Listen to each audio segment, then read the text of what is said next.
This computer may crash today. Why? Because it's very hot, and the fan, this laptop computer CPU fan is running, and when that happens, yeah, computers tend to crash more often than other times. So and the this recording gets like choppy, you know. Yeah, it may happen. So whatever. So today's liberalism is not about equality either. So it's not about diversity. It's not about, but it's all about uniformity, and it's not about liberty, but it's more about tyranny. So it's not about democracy. It's more about uh, tyranny. Okay, so that's second. Third point is today's liberalism is no longer about equality. It's more about inequality.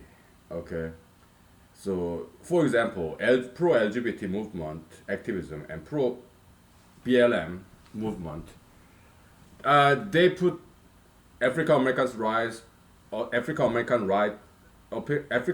rights above Caucasian Americans' rights. Okay, that's BLM today. Okay, maybe it wasn't like that back then. Okay, but that's how it is today. All right. Pro LGBT movement same. Okay, they put LGBT people's right higher than straight people's rights. Okay, so it's no longer about equality. They could have stopped there when right became equal, but they didn't. They just kept on advocating for this specific group's rights. Now their rights are higher than the rest of us. So that's it's interesting to observe how ideology evolves, right? Not necessarily for the better, but how it transforms itself. So there's some humanological observation of this uh, evolution of an ideology, right? So, but ideology sometimes it lasts forever. Sometimes it comes and goes. Okay, so uh, it's just the way it works. Yeah. So and yeah, this computer gets choppy, so it may crash soon. I may lose this footage. So anyways, uh, so that CEO, Mr. CEO in Silicon Valley, who lost his job, I guess the board of directors, maybe they kind of forced him to resign. I guess too, because he became notorious. He's CEO, so it's bad for their company image. I guess so. I guess he was forced to resign. Maybe board of directors gave him some pressure to resign. That would be my guess, right? But do I think that's fair? No. Why? He made a mistake. He apologized because the kind of it's not a crime, but the sin that he committed, insulting Asian family as a white guy in his dinner in their dinner table in a restaurant. Yeah, it's a sin, moral wrongdoing, right? But he loses his job. To me, that's too extreme. It's disproportionate punishment. And what they could have asked him to do is, how about 1 month salary as a CEO in Silicon Valley? You donate 1 month salary to some Asian American rights advocacy group. Right? That would have been better. Because this company lost a very talented individual, right? Of course, there are other talented individuals in Silicon Valley. There's no lack of that, right? But still, it's unconstitutional. Why? Not in letter, but in spirit of law. Because it's cruel and unusual punishment. Eighth Amendment, right? So, yeah, disproportionate punishment. Punishment is a lot bigger than the moral crime itself, right? So, but believe or not, Bible God, biblical God in the Old Testament, he's kind of like cancel culture member. Okay. For example, back in the days when the very first king of Israel, King Saul, God gave him an order. Hey, go to this heathen Gentile village and destroy everything, and do not spare anything. Don't take their gold. Don't take anything. Just destroy this village for me. That's my order for you, Mr. King Saul, father of David, grandfather of King Solomon. Mr. King Saul, that's my order to you. Okay. Thus spake God. All right, and then, but Saul he went to the village but he spared some of their gold, and he brought home with him. God was angry at him. Okay, so God wanted Solomon to annihilate this village, not sparing any gold, no nothing. So it's kind of like a cancel culture, right? Maybe this village did do something wrong, so God canceled everything in this village, even the gold that the village had. So for King Solomon, I mean, King Saul took the gold against God's wishes. He spared gold and he brought it home to his palace, Israel. So what did God do? Cancelled. Hey, King Saul, you cancelled. I'm gonna replace you because he made this one mistake. I think he made one more mistake actually. Maybe many, I don't know, but he was fired. God is very much like cancel culture sometimes. Alright, so. Moses, he made one mistake. He was too egotistical. Right? He emphasized himself too much, and that kind of clouded God's glory. So God kind of canceled him. Oh, Moses, you'll never cross the Jordan River. You'll never go to land of promise. You be your apprentice Joshua instead. General Joshua, Commander Joshua, Captain Joshua. Moses, yeah, you'll die in the desert.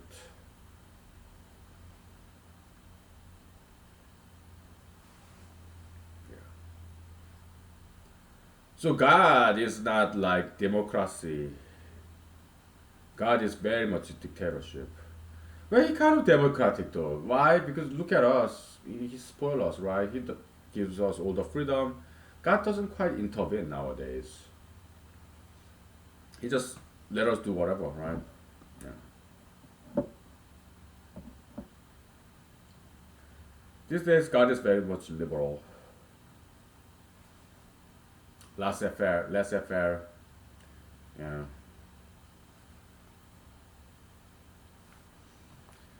What else? So I read the news where there's this in Brooklyn, New York, I think.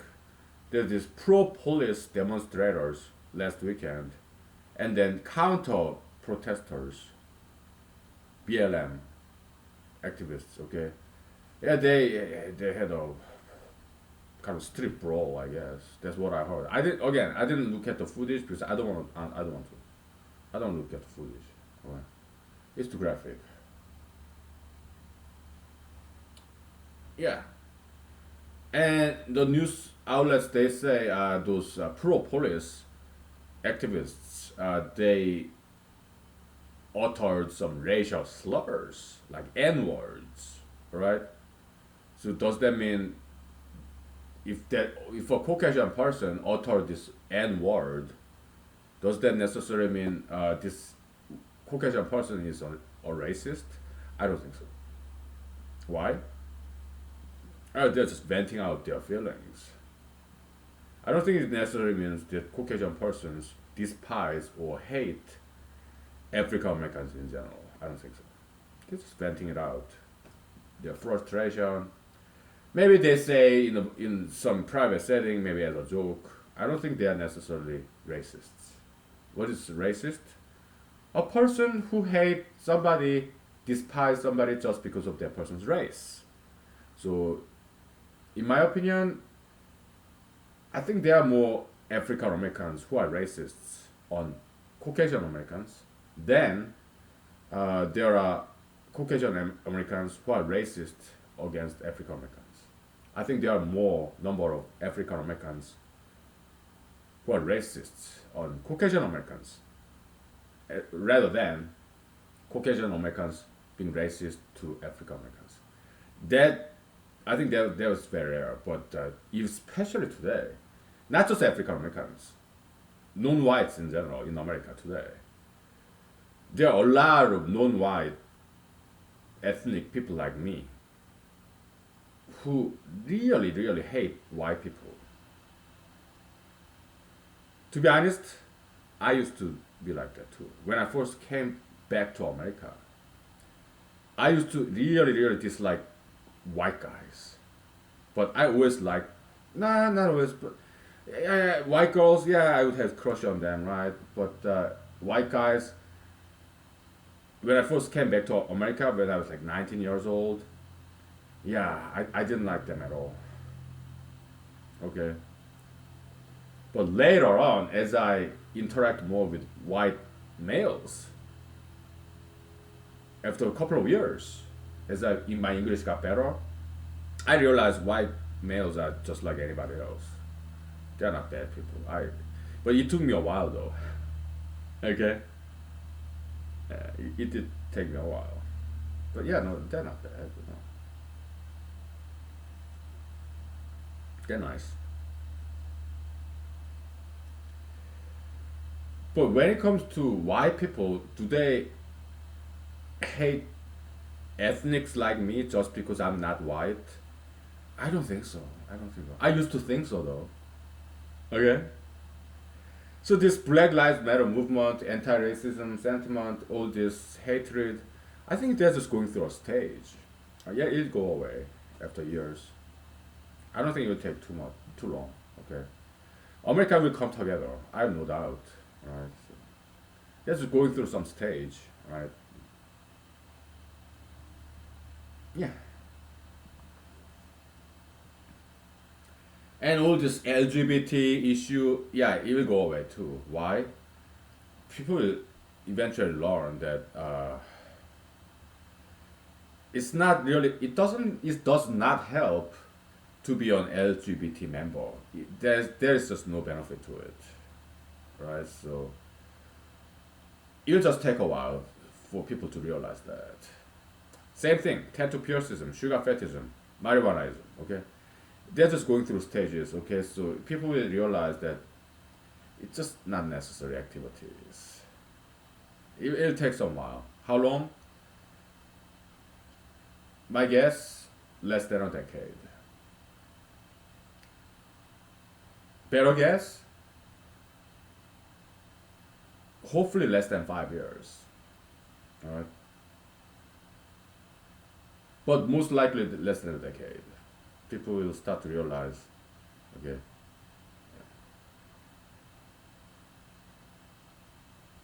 Alright, heaven is near. Kingdom of heaven is near, everybody. Yeah, repent. Thus spake John the Baptist, this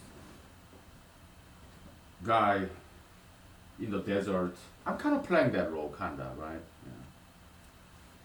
This is like desert land. Why? Because not many people are watching this humanology series. Okay, so I'm kind of playing this John Baptist role. Okay, so yeah, God's messenger shouting in the desert, John the Baptist, right? Yeah, kind of. Yeah, who will be the Jesus? Yeah, the people. You, the people. Yeah, they be the Jesus, saving the world. Yeah. You are the Jesus, okay?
So BLM, Black Lives Matter activism, they're advocacy group for African Americans. Okay, not all African Americans though.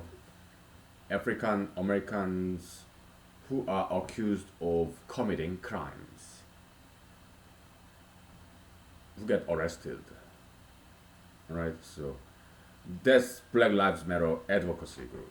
So they're like public defenders, like defense attorneys, criminal defense attorneys. Okay, so what they take as their mission is bias, prejudice in favor of their clients, criminally charged African Americans. So they are like lawyers. They are not like jurors, jury, or judge, who are impartial. Fact finders, law finders, jury, judge. Okay, their job is to be impartial, but lawyer's job is to be partial, biased, advocate, zealous representation of client's best interest. Okay, so that's lawyer's job. So, yeah, we can see activists as lawyers who take sides with their clients. That's one way to look at it. Okay. So that's what they take as their mission, to zealously represent their clients' interests. Okay? Just like many lawyers, right? Yeah, so yeah, they are not impartial. So don't even expect that from activists. Okay, yeah, very much like lawyers. Okay, very partial, very prejudiced. Okay, so no, they don't play fair at all. That's not their job. That's not how they see it. They are activists, advocates. Okay, so then who is the judge in this theater of battle of ideologies, like kind of trial of ideologies? Yeah, history, humanity. Okay, yeah. Let history be the judge. Next generation. Okay, that's how it is, and that's how it has been. Okay. Yeah, let history be the judge, right?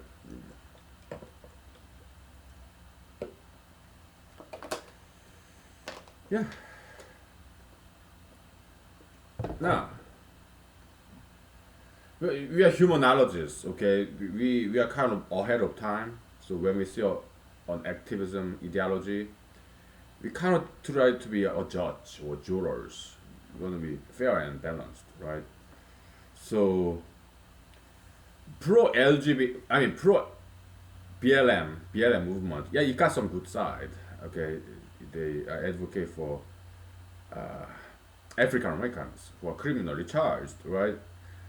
Yeah, we can see some good in there. What is good? I mean, uh,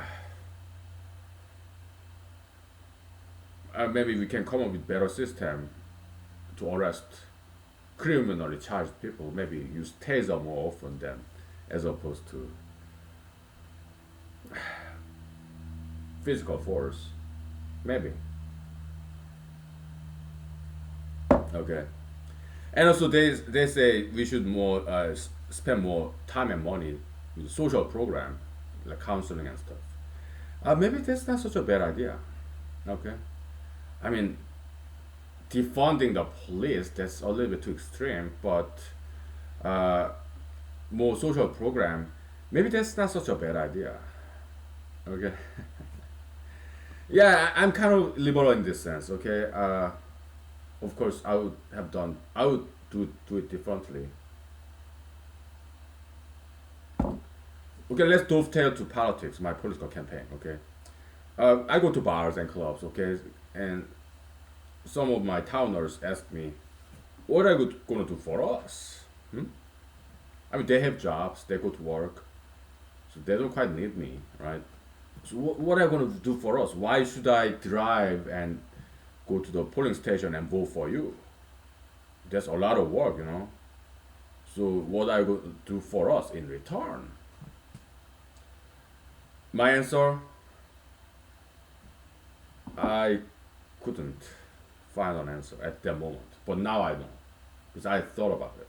I'm glad, all these towners who give me feedbacks, fantastic feedbacks. Okay, they correct me when I'm wrong and they point out my weakness in my campaign. Okay, so I learn from them. Okay, it happens in bars, clubs. Okay, in the cigarette breaks. So what would be my answer now? Well, if you vote for me and if I get elected, we'll save the world together. We'll make this world better for our children and grandchildren. You and I together. Okay. So yeah, that's what I can do for you. That will be the answer. Yeah, we create jobs, fantastic jobs, better education, and so that our children, grandchildren would have better lives. Right? I don't have any kids, okay, but some of them do. Okay, so of course we'll eliminate crimes, homelessness. We will help them out, right? Yeah, yeah. Create a lot of jobs, good education system, and everything. And healthy individuals, so less diseases, more beautiful people in the world. Okay. Yeah.